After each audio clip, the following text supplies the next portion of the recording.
जिस बात का तुम्हें पूरा इल्म ना हो अपनी ज़बान से मत निकालो।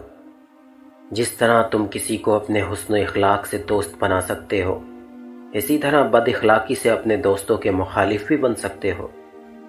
बदगुमानी को अपने ऊपर गालिब मत करो कि तुझे दुनिया में कोई हमदर्द ना मिल सकेगा।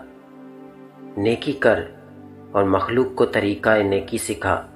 बदी से दूर रहे और मखलूक को भी बदी से दूर रहने की कोशिश कर। आम लोगों के सामने आवाज़ ऊंची करके हंसा मत कर और ना ही बिला वजह लोगों के सामने मुस्कुराया कर। इससे तेरे रोब में कमी आएगी।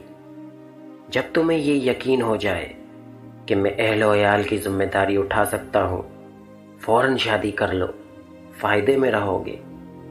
लोगों के साथ मोहतात मेल जोल रखा करो, क्योंकि मालूम नहीं कौन शख्स आपके पास किस रंग में आ जाए। 3 चीज़ों को हमेशा छुपा कर रखना चाहिए: दौलत, औरत और जायदाद। लुक़मान हकीम से पूछा गया कि क्या कोई चीज़ या लम्हा मौत से भी ज़्यादा तकलीफ दे होता है? तो हकीम लुक़मान ने फरमाया, हाँ, जब कोई शरीफ इंसान किसी मजबूरी में किसी कमज़र्फ़ इंसान के आगे दस्ते सवाल नाराज़ हो।